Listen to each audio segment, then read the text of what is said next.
Tony और उसकी बेटी घर की सफाई कर रहे थे। अचानक टोनी के घर के सामने एक कार आकर खड़ी हो गई। टोनी ने आश्चर्यचकित होकर देखा कि ये कौन होगा। देखा तो कार से उसकी सहेली छोटू तोता अपनी बेटी के साथ उतरी। वो अपनी आंखों पर चश्मा लगाकर बड़ी ऐंठ कर आ रही थी। उसे देखकर टोनी ने सोचा, आखिर ये है कौन जो सीधे मेरे घर पर आई है। वो ऐसे सोच ही रही थी कि छोटू उसके सामने आई। ऐसे क्या देख रही हो दीदी, मैं हूँ छोटू। जैसे ही टोनी ने ये जाना, अरे छोटू, तुझे तो मैं पहचान ही नहीं पाई। ये तेरा चश्मा, तेरी वेशभूषा तो बिल्कुल अलग लग रही है। शहर जाकर तो बहुत बदल गई है। हाँ तो और क्या, शहर जाकर भी मैं गांव वालों की तरह रहूंगी क्या? अरे मेरा ये मतलब नहीं था। चल छोड़ना, आते ही बहस में लग गए। अंदर चल। फिर वे दोनों बच्चों के साथ भीतर गए और बात करने लगे। और बता, शहर में तेरे पति का काम अच्छा चल रहा है ना? और वैसे तेरे पति साथ में क्यों नहीं आए? मेरे पति छोटे बच्चे थोड़ी है जिसे मैं बगल में उठा कर ले आऊं। वैसे भी उन्हें गांव आना पसंद नहीं। गांव का वातावरण उन्हें कुछ खास पसंद नहीं। यूं छोटू ने नीचा दिखाकर बात की। इस पर टोनी ने कहा, अगर तुमने अपने पति को गांव के बारे में अच्छे से बताया होता तो शायद वो ऐसा नहीं सोचते। इतने सालों तक यहीं पर पली बढ़ी, यहाँ की गली गली घूमी हो, फिर भी तुम्हारा गांव के प्रति ऐसा बर्ताव सही नहीं। टोनी के इस बात पर छोटू कुछ न कह पाई। फिर वे सभी साथ में भोजन करने बैठे। अरे हाँ, यहाँ आने की वजह तो मैंने बताई नहीं। हाँ तो बताओ ना बहन, क्या बात है? दीदी, हमने अपना नया घर बनाया है, यही बात बताने तो आई थी मैं। अगले 2 दिनों में सारा काम हो जाएगा, फिर हम सभी उस घर में चले जाएंगे। तुमने कभी शहर देखा नहीं था ना, इसीलिए तो मैं तुम्हें अपने साथ ही ले जाऊंगी। हाँ हाँ, जरूर जाएंगे। फिर उस दिन उन सभी ने वहाँ पर आराम किया। अगले दिन वहाँ पर जोरदार बारिश शुरू हो गई। ये देख छोटू तोता ने कहा, हे भगवान, ये कैसी बरसात शुरू हो गई। अब हर तरफ पानी और कीचड़ ही कीचड़ होगा, मेरे कपड़े खराब हो जाएंगे। यूं चिड़चिड़ाकर कहने लगी। छोटू, ये तो कैसे अजीब बातें कर रही है। बरसात नहीं होगी तो फसल कैसे उगेगी? मैंने सोचा नहीं था कि शहर जाकर तुम इतनी बदल जाओगी। यूं वो बात कर ही रही थी कि चीचू कौवा अपने बच्चों के साथ उसके पास रोते हुए आई। भाभी, इस बरसात ने मेरा घर उजाड़ दिया। बच्चों को लिए मैं कहाँ जाऊँ, मेरी समझ में नहीं आ रहा था। आप बुरा ना माने तो बरसात के रुकने तक क्या मैं यहीं रह सकती हूँ? इसमें पूछने वाली क्या बात है? बरसात के थमने तक तुम अपने बच्चों के साथ यहाँ रुक सकती हो। इस पर कौवा बहुत खुश हो गई और टोनी का आभार मानने लगी। दीदी, ये क्या कर रही है तू? किसी भी ऐरे गहरे को घर में ले लेती हो। तुमने देखा भी है उनकी हालत कैसी है। मुझे इस घर में एक पल भी रुकने का मन नहीं कर रहा।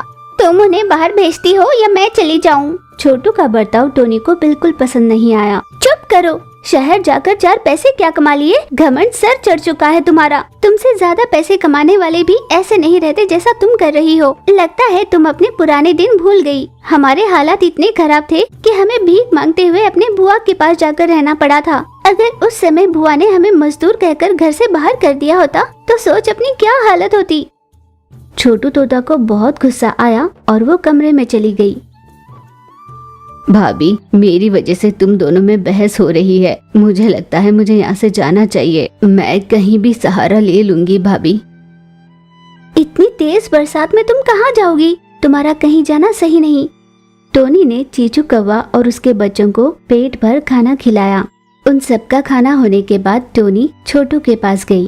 तूने सुबह से कुछ क्यों नहीं खाया? मैंने यहाँ आकर गलती कर ली। मैं वहीं पर खुश थी। लगता है मुझे यहाँ नहीं आना चाहिए था। इस पर टोनी बोली, जैसा यहाँ पर है क्या वैसा शहर में हो सकता है? आस पड़ोस में कोई बात करने वाला भी होता है वहाँ? जीवन में सुख आए या दुख, तुमको ही उससे निपटना होता है। शहर में अपना कहलवाने वाला कोई नहीं होता, ये तुम अच्छे से जानती हो। ये कहकर उसे जबरदस्ती खाना दे देती है। छोटू तोता भूख के मारे झट से खाना खा लेती है। तुम्हारा बहुत आभार दोस्त। ये कहकर चीचू कौवा अपने बच्चों के साथ वहाँ से चली गई। छोटू, चल हम बाहर चलते हैं। मैं नहीं आऊंगी दीदी। तुम्हें मेरे साथ चलना होगा। ये कहकर टोनी जबरदस्ती छोटू को अपने साथ ले गई। यूं उड़ती हुई टोनी छोटू को लिए खेती पर चली गई। उन्हें देख लूसी ने कहा, भाभी, इसे कहीं देखा देखा सा लगता है। अरे भाभी, पहचाना नहीं? ये मेरी बहन छोटू है। अरे छोटू, तुम हो? बहुत बढ़िया, बड़े दिनों बाद देखकर बहुत अच्छा लग रहा है। याद है बचपन में हम दोनों खूब खेला करते थे। यूं बड़े अपनेपन से बात करती है लूसी। अनजाने ही उसकी बातें सुन छोटू की आंखें नम हुई। लूसी ने पुरानी बातें याद कर बहुत अपनेपन से उससे बात की। सुन छोटू, हमारी जमीन पर उगा ये पहला धान्य मैं तुम्हें दे रही हूँ। धान्य लेकर छोटू टोनी के साथ आगे निकल पड़ी। यूं कुछ और दूर तक उड़ने के बाद, अरे कौन है ये लड़की? छोटू है क्या? छोटू जैसी नहीं, छोटू ही है। कैसी हो? बहुत दिनों बाद देख रही हूँ तुम्हें। तुम्हारे पति और बच्चे कैसे हैं? चलो ना, मेरे घर चलते हैं। तुम्हारी मनपसंद आलू की सब्जी बनाऊंगी, चलो ना। नहीं, मैं अगली बार जरूर आऊंगी। यूं आते जाते हुए सभी छोटू तोता से बहुत अपनेपन से बात कर रहे थे और उसे कोई न कोई उपहार दे रहे थे। फिर शाम होने पर वे दोनों घर लौटे। छोटू तोता रोने लगी थी। क्या हुआ छोटू? मैं पिछले कुछ बरसों से ये सब कुछ बहुत मिस कर रही हूँ। गांव का वातावरण, यहाँ रहने वालों का प्यार, अपनापन, मेरी सहेलियाँ, वो तो मेरी मनपसंद चीज भी जानते हैं, पर मैं उन सबको भूल गई। ये सोचकर वो उदास हो रही थी। यही तो फर्क है शहर और गांव में रहने वालों के बीच। यही बात समझाने के लिए तो मैं तुम्हें बाहर लेकर गई थी। अब तुम्हारा सारा घमंड आंसुओं के रास्ते बाहर निकल गया। छोटू ने भी हामी भरी। तब से जब भी छोटू शहर से गांव आती तो सभी के साथ प्रेम भाव से बात करती। यूं कभी कभी गांव आती और कुछ दिन वहां रहकर चली जाती। टोनी गौरैया ने अपनी बहन को अकेला कर एक धनवान चील से शादी कर ली थी। शादी के बाद कम से कम एक बार उसने अपनी बहन की ओर मुड़कर भी नहीं देखा। एक दिन अपने पति से, सुनिए जी, अपने पास हेलीकॉप्टर है ना?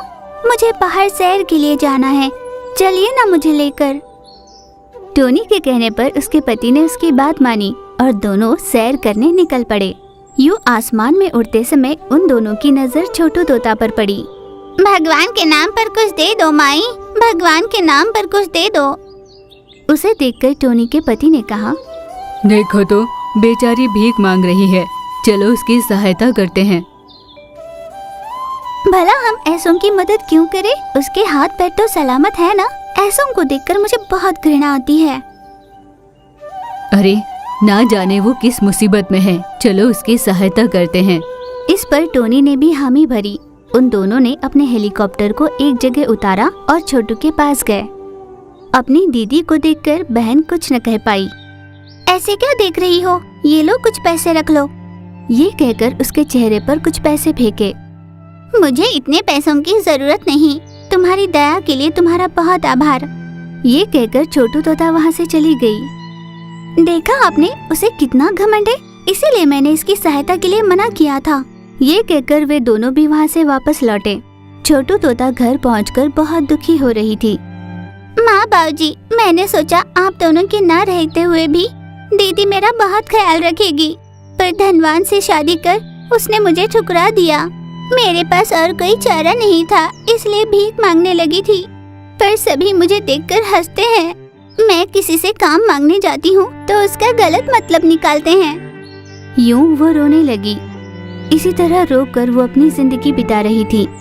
पर दूसरी ओर टोनी गौरैया बहुत खुश थी। राजभोग का अनुभव करती हुई खुशहाल थी। कुछ दिन यूं ही बीते। अचानक छोटू तोता की सेहत बिगड़ने लगी। उसने रोते हुए कहा, भगवान, मुझे एक आखिरी बार दीदी को देखना है। यूं वो अपने आप से ही कहने लगी, हर दिन यहाँ पर भीख मांगने वाली वो आज आई क्यों नहीं? आज मैं उसकी सहायता करने के लिए यहाँ आई थी। वो यहीं कहीं रहती होगी, किसी को पूछने पर उसका पता तो लग जाएगा। ये सोचकर लूसी कबूतर पता पूछती हुई छोटू के पास पहुँची तो देखा वो बीमार पड़ी हुई थी। क्या हुआ तुम्हें? मेरी दीदी टोनी शादी के बाद मुझसे बहुत दूर रहने लगी है। वो नहीं जानती कि मेरी सेहत खराब है। मुझे एक बार मेरी दीदी को देखना है। क्या एक बार मेरी दीदी तक ये खबर पहुंचा सकते हो? लूसी कबूतर बहुत होशियार थी। उसे सारी बात बहुत अच्छे से समझ गई। उसने मन ही मन सोचा, इसकी बहन ने धनवान से शादी कर इसे छोड़ दिया अकेले यहाँ, तभी तो ये सड़क पर भीख मांगती है। यूं मन में सोचकर लूसी ने उससे कहा कि वो खबर पहुंचा देगी। फिर वहाँ से टोनी के घर का पता लगाती हुई उसके पास पहुंची। तुम्हारी बहन जिंदगी और मौत के बीच झूल रही है, तुम्हें देखना चाहती है, एक बार उसे मिलाओ।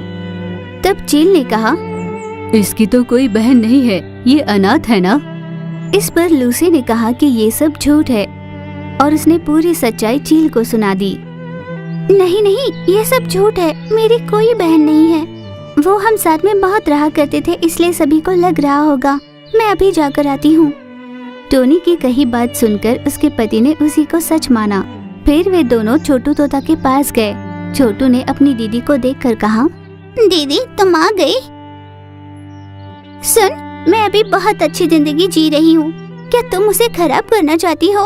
अपने रिश्ते के बारे में सभी को क्यों कह रही हो? तुम मरो तो भले ही मर जाओ, मैं अपनी जिंदगी जी रही हूँ ना। हम दोनों का रिश्ता बताना जरूरी था क्या? ऐसी बात नहीं है दीदी, जाने से पहले मैं तुम्हें एक बार देखना चाहती थी, इसीलिए बुलवाया। अब देख लिया ना, चलती हूँ मैं। ये कहकर टोनी वहाँ से चली गई। इसने ऐसी बातें क्यों की? यूं गुस्से से उसे बुलाने लगी, पर टोनी गौरैया ने उसे अनसुना किया और चली गई। छोटू ने अपना दम तोड़ दिया। उस बीच चील को सब कुछ पता चल चुका था।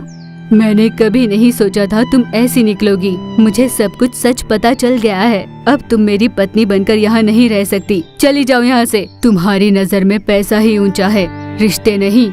ये कहकर उसे घर से निकालने लगा। नहीं, मेरे साथ ऐसा मत कीजिए, मत कीजिए ना। यूं जोर जोर से चिल्लाने लगी।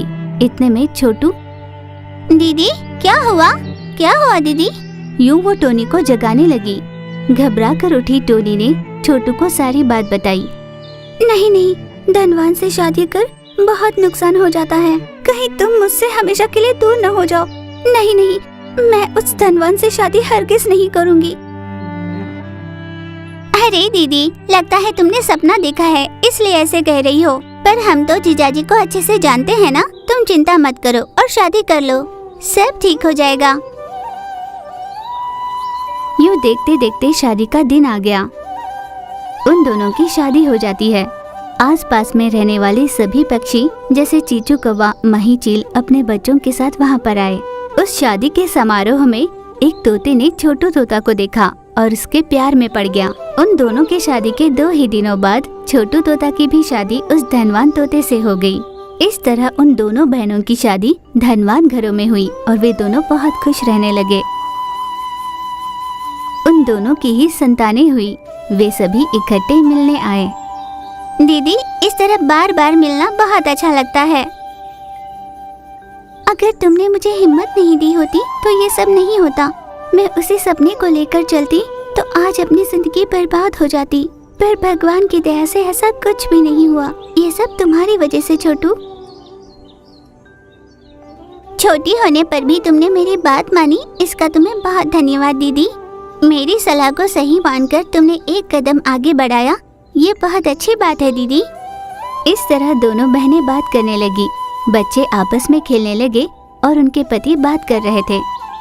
ये देखकर बहनें बहुत खुश हो रही थी।